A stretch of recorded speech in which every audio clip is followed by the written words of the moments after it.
Let's bring in right now Pulitzer Prize winning New York Times reporter Maggie Haberman to talk about this important day. And Maggie, obviously, Mr. Trump, and let's to be frank, it would be political malpractice for him not to do so, but he is using this mugshot and trying to raise money off of it, posting it on Truth Social. We know that the former president is someone who cares quite a bit about his image and legacy, this pose that he considers to be menacing, we're told, is part of that. He does not like to be perceived as a loser, despite what he would call perhaps braggadocious behavior and statements in light of this.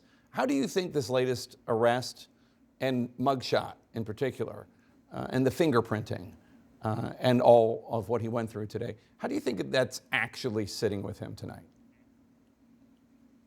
I don't think especially well, Jake. From what I heard from people who had spoken to him, he actually seemed less agitated heading into today than he had the previous 3 indictments, which is still a remarkable sentence to say.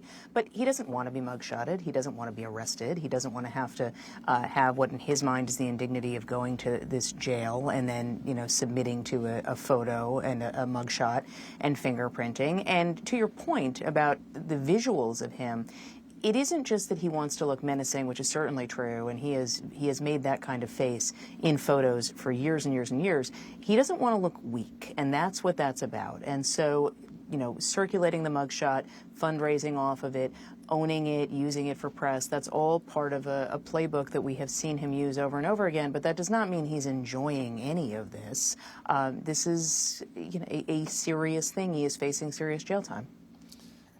And explain to me, to the capacity that anyone on this planet can, how refusing to accept a clear, decisive electoral defeat in 2020 and desperately attempting any way possible to hold on to power legally and then extra legally and then illegally, at least according to the special counsel and the Fulton County DA, how is that not weak?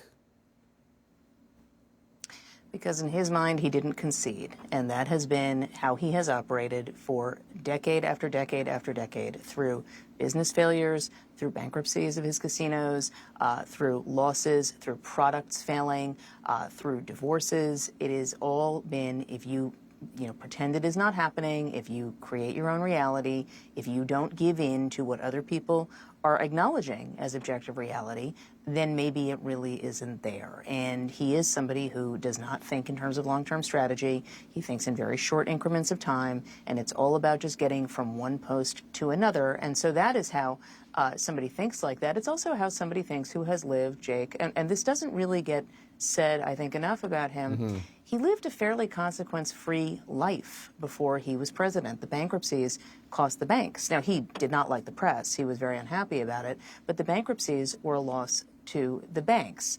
Generally, he had his father to help bail him out. He has moved from one thing to another without having to really face the kind of consequences that other people might have in similar circumstances. So this is an unusual moment. There was another shakeup of Mr. Trump's legal team today. His new attorney, Stephen Sadow, was with him tonight, met him in person on the tarmac at Hartsfield-Jackson International Airport in Atlanta. What can you tell us about the decision to bring Sadow on? We should note that Sadow is a very well-respected defense attorney, but why switch now?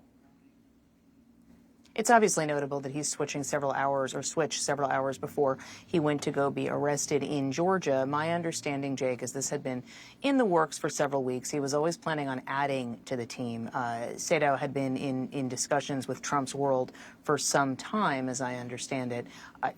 Trump, I think, only recently was introduced to him, but there was a decision to let his other lawyer, Drew Feindling, go, and that came in the wake of the indictment. It seems specific to it. My understanding is that Trump wanted what he considered a stronger team. Sadow, as you know, has an incredibly good reputation in the state, and I think came very highly recommended to Trump.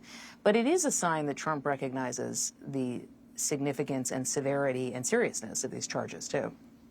Yeah, and as you know, the former president is expected to make the move that we've already seen Mark Meadows make, which is to try to get this case moved from Georgia court to a federal court. It's probably underrated how likely that actually is to happen. Some of the experts we have been speaking with on the panel today feel that it's more likely than not. If that fails, though, the state trial would likely be televised. The federal one would not. Would Donald Trump, do you think, in the event that this does actually get heard in a Georgia court where cameras are allowed, would he, do you think, embrace that? Or would he try to get cameras barred from the courthouse? I actually think that he would embrace it, Jake, although I don't think that there's unanimity of opinion around him about how to handle that.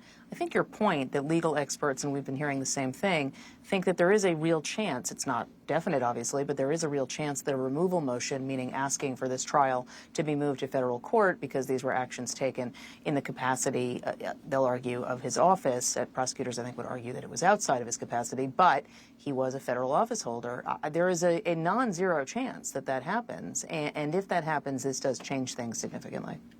Yeah, it doesn't have anything to do with whether or not somebody thinks Donald Trump is guilty or not guilty. This is just a question of law, and the law would seem to say there's a plausible case that a judge will rule that it does belong in federal court. The jail, Fulton County Jail, that Donald Trump was processed at today, we've been noting that it's notorious for its harsh conditions. The Justice Department is investigating it. Prisoners more regularly than they should die while in custody. We saw images earlier today. Drew Griffin, our reporter, Brian Todd, our reporter, showed us images of the inside of the jail. It's shockingly awful. What do you imagine that experience was like for Donald Trump, who I think has probably never been inside a building like that before? I don't think he has, no, Jake. I can't imagine any circumstance in his life that we're unaware of where he would have been. I think it was jarring. I think we should note that he was there pretty briefly. His aides filled out the paperwork about his vitals, his weight, his height, and so forth, his eye color, all the things that are there ahead of time, and it expedited the process. But I think even briefly, it's a very jarring experience. As we said before, this is not something that he's craving. I understand that he is using the mugshot politically. It would be very surprising were he not. When there wasn't a mugshot in Manhattan when he was indicted and then arrested in April, they generated a fake one. So it's not a surprise that he's using it.